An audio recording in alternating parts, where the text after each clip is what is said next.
Ticket कटने के बाद भी जीजी यानी सूर्यकांता व्यास सबके लिए जरूरी हैं। पहले सीएम गहलोत जीजी से मिलने पहुंचे, रात को सीएम जीजी से मिले और सुबह बीजेपी वालों ने भी जीजी के घर डेरा डाल दिया। बीजेपी को लगने लगा कि कहीं गहलोत उनकी 85 साल की लीडर पर भरोसा जताकर जोधपुर का सियासी समीकरण न बदल डालें। लिहाजा सुबह 6 बजे ही बीजेपी कार्यकर्ता उनके घर पहुंच गए।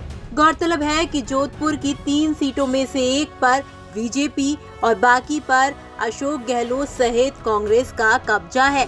फिलहाल सूरसागर सीट से बीजेपी ने सूर्यकांता व्यास का टिकट काटकर देवेंद्र जोशी को दे दिया है। सूरसागर सीट पर घोषित बीजेपी कैंडिडेट देवेंद्र जोशी को मंत्री गजेंद्र सिंह शेखावत का खास माना जाता है।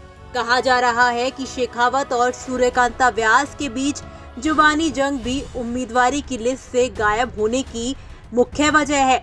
इस बात को सूर्यकांता व्यास भी कह चुकी हैं। आपको बता दें कि सूर्यकांता व्यास प्रदेश की सबसे बड़ी विधायक हैं। राजस्थान की सियासत में सूर्यकांता व्यास को सम्मान से लोग जीजी कहते हैं। वो 1990 से लेकर अब तक करीब 7 बार चुनाव लड़ चुकी हैं। सूर्यकांता व्यास को वसुंधरा राजे गुट का माना जाता है। बीजेपी में रहने के बावजूद जीजी के सीएम गहलोत से पारिवारिक संबंध है। वो अक्सर उनकी तारीफ करती हुई नजर आती हैं। यदि बात सूरसागर सीट की करें तो यहाँ पर अल्पसंख्यक और ब्राह्मण वोटों में ज्यादा अंतर नहीं है। इसके अलावा यहाँ 60,000 के करीब ओबीसी, सिंधी और कायस्थ मिलाकर 35,000 के आसपास वोट है। बीजेपी पिछले 3 चुनावों में यहाँ ब्राह्मण कार्ड खेलकर जीत रही है। इससे पहले ये सीट अनुसूचित जाति के लिए आरक्षित थी। इस सीट पर अभी तक बीजेपी का ही दबदबा रहा है।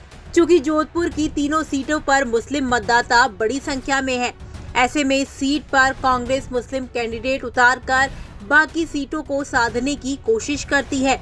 वहीं इस बार कांग्रेस सूरसागर से ब्राह्मण कार्ड खेलने की तैयारी में है। बीजेपी ने देवेंद्र जोशी को टिकट देकर ये दाव चल दिया है। 85 साल की सूर्यकांता व्यास का बीजेपी ने टिकट काट दिया है। सीएम गहलोत से मुलाकात के बाद बीजेपी पदाधिकारी जब उनके घर पहुंचे तो वो पार्टी छोड़ने जैसी किसी भी बात से मुकर गई। अब सवाल ये उठता है, क्या जीजी अभी भी चुनाव लड़ेंगी? दरअसल पिछले दिनों जीजी ने साफ कर दिया था कि वो मरते दम तक चुनाव लड़ेंगी।